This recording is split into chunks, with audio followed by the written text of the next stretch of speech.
Bapak Ibu sidang jemaat yang dikasihi dan diberkati oleh Tuhan, Shalom. Kembali pada pagi hari ini kita berjumpa dalam sarapan rohani Gereja Galangningyan Abian Basi, Jumat 28 Oktober 2022. Bapak Ibu sidang jemaat yang dikasihi Tuhan, sebelum kita akan bersama-sama membaca dan merenungkan akan firman Tuhan, mari kita satu hati di dalam doa. Mari kita berdoa. Bapa yang penuh kasih, Bapa yang senantiasa memelihara, melindungi, bahkan memberkati akan kehidupan kami. Di pagi yang indah dan cerah ini ya Tuhan, kembali kami datang ke hadirat-Mu menaikkan segala puji dan syukur kami ke hadapan Tuhan. Karena Tuhan sudah menjaga dan melindungi akan istirahat kami sepanjang malam. Dan pada pagi hari ini, Tuhan telah bangunkan kami dengan kekuatan dan kesehatan yang baru yang Tuhan karuniakan bagi kami semua. Sebelum kami akan melakukan segala aktivitas dan pekerjaan kami ya Tuhan, kami rindu untuk mendasari kehidupan kami dengan firman-Mu. Bukalah hati dan pikiran kami, agar apa yang kami baca dan renungkan bersama-sama pada pagi hari ini dapat kami mengerti, pahami, dan kami dapat melakukannya di dalam kehidupan kami setiap hari. Berfirmanlah kepada kami semua ya Bapa, karena kami sudah siap untuk mendengarkan firman-Mu. Di dalam nama Tuhan kami Yesus Kristus, firman yang hidup, kami berdoa. Amin. Bapak Ibu sidang jemaat yang dikasihi Tuhan, firman Tuhan yang akan kita baca bersama-sama pada pagi hari ini diambil dari Ulangan 31 ayat 13 dan Roma 2 ayat 10 sampai yang ke-11. Ulangan 31 ayat 13, firman Tuhan berkata demikian. Anak-anak mereka yang tidak mengetahuinya dapat mendengarnya dan belajar takut akan Tuhan Allahmu selama kamu hidup. Roma 2 ayat 10 sampai 11. Kemuliaan, kehormatan, dan damai sejahtera akan diperoleh semua orang yang berbuat baik. Pertama-tama orang Yahudi dan juga orang Yunani, sebab Allah tidak memandang bulu. Bapak Ibu sidang jemaat yang dikasihi Tuhan, firman Tuhan pada pagi hari ini saya beri tema hidup yang mencerminkan perbuatan baik. Kita sebagai anak-anak Tuhan, tentu Allah sangat rindu seluruh umatnya mau mendengar dan belajar hidup takut kepadanya. Mereka bukan hanya tahu, tetapi mau setia hidup di dalamnya. Bukan hanya kita orang dewasa saja yang perlu mendengarkan firman Tuhan, tetapi juga anak-anak kita. Mereka juga harus mengikuti akan pembacaan firman Tuhan itu, agar mereka boleh hidup takut kepada Tuhan dan terus hidup di jalannya. Di tengah-tengah situasi kehidupan saat ini yang penuh dengan tantangan, kita membutuhkan waktu dan kesempatan untuk selalu membaca dan mengingat akan sabda Tuhan. Kita perlu sungguh-sungguh untuk membaca dan melakukan firman Tuhan itu.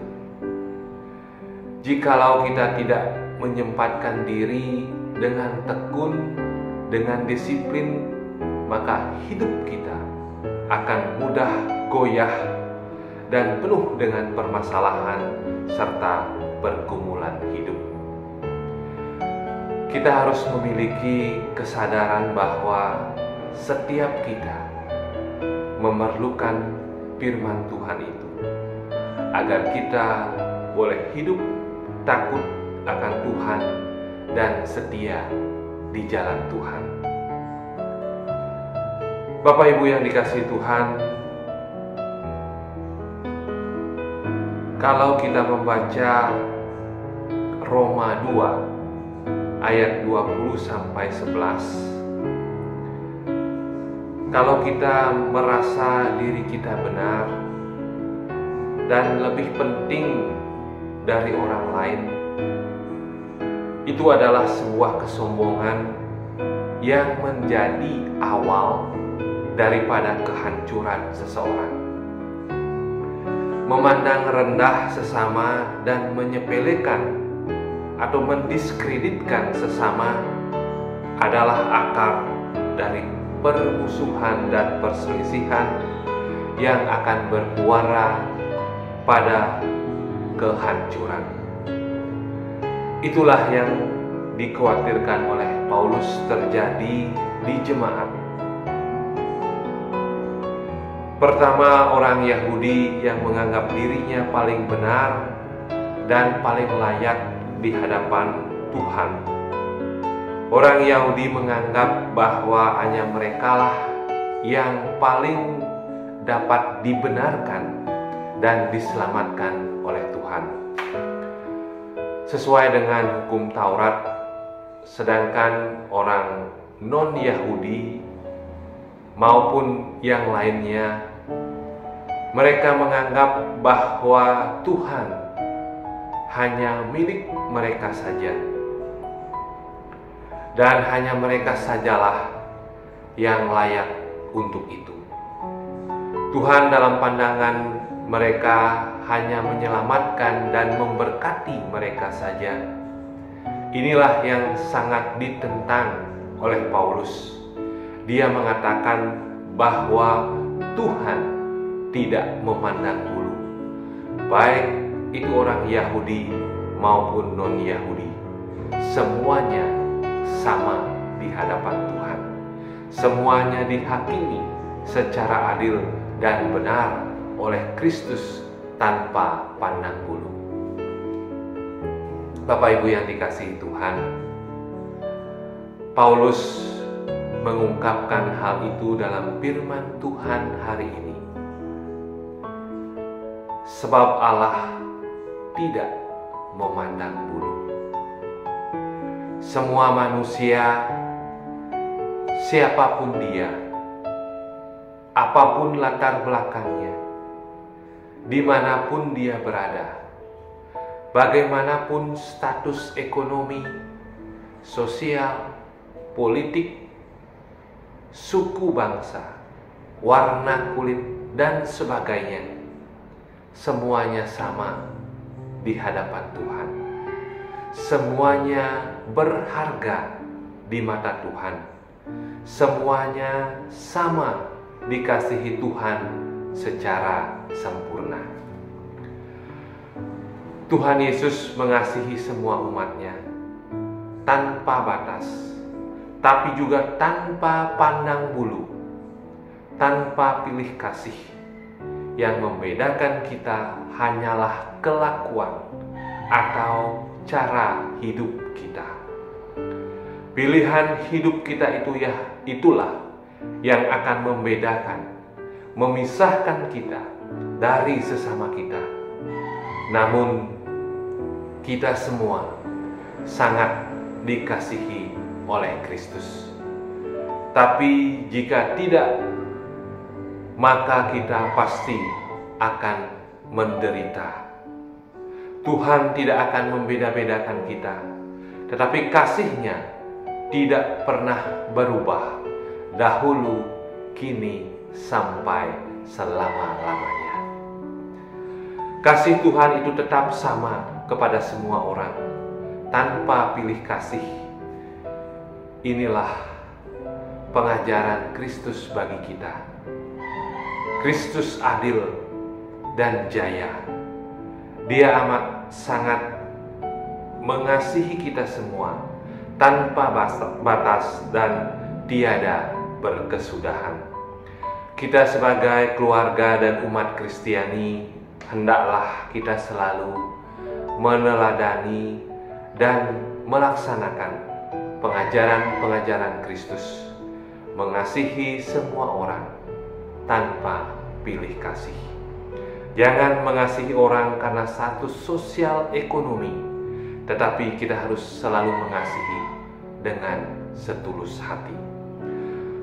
Siapapun yang membenci kita harus mengasihi dia. Balaslah segala kejahatan dengan kebaikan. Jika kita telah melakukan kasih tanpa pandang bulu dan tanpa batas, maka kita telah memuliakan Kristus dalam perbuatan kita. Taatlah terus kepada firman-Nya dan lakukanlah segala kehendak Tuhan. Tuhan Yesus beserta dengan kita dan keluarga kita. Tuhan memberkati kita semua. Amin. Demikianlah perenungan kita pada pagi hari ini. Mari kita satu di dalam doa. Mari kita berdoa. Bapa di dalam surga, pada pagi hari ini kami datang kembali ke hadirat-Mu. Firman-Mu telah mengingatkan kami untuk kami terus saling mengasihi, agar kami tidak saling membenci, tetapi kasih Tuhan kiranya selalu berserta atas kehidupan kami, dan kami dapat saling mengasihi, menghormati, menghargai satu dengan yang lainnya. Tanamkanlah kasih Tuhan itu selalu di dalam hati kami. Bapa di dalam surga, pada pagi hari ini kami mohon Tuhan senantiasa memberikan kami kesehatan dan kekuatan sebelum kami melaksanakan segala aktivitas dan pekerjaan kami. Apapun talenta yang Tuhan karuniakan kepada kami pribadi lepas pribadi, biarlah Tuhan selalu memberkati setiap usaha dan pekerjaan kami. Apapun yang boleh kami lakukan, kerjakan hari ini, biarlah berkat-berkat Tuhan boleh tercurah dalam hidup kami, dan kami senantiasa dapat selalu mengucap syukur atas setiap berkat yang Tuhan boleh karuniakan dalam kehidupan kami. Kami berdoa bagi saudara-saudara kami yang pada saat ini ada dalam keadaan lemah tubuh, dalam keadaan sakit. Kami tidak dapat menyebutkan satu persatu, tetapi kami mohon biarlah bilur-bilur-Mu Tuhan memberi kekuatan, memberi kesembuhan melalui makanan, minuman, obat-obatan yang telah mereka konsumsi, agar melalui itu semua ya Bapa, saudara-saudara kami yang dalam keadaan sakit, dalam keadaan lemah tubuh, akan menerima kesembuhan yang sempurna yang asalnya daripada Tuhan. Bapa, lindungilah kami, berkati kami semua. Kami serahkan seluruh kehidupan kami ke dalam tangan pengasihan Tuhan. Inilah doa dan permohonan kami ya Bapa, yang kami naikkan, yang kami mohonkan hanya di dalam satu nama, Tuhan Yesus Kristus, Juru Selamat dan Penolong kami yang setia. Amin. Demikianlah perenungan kita pada pagi hari ini. Selamat beraktivitas. Tuhan Yesus memberkati kita semua. Shalom.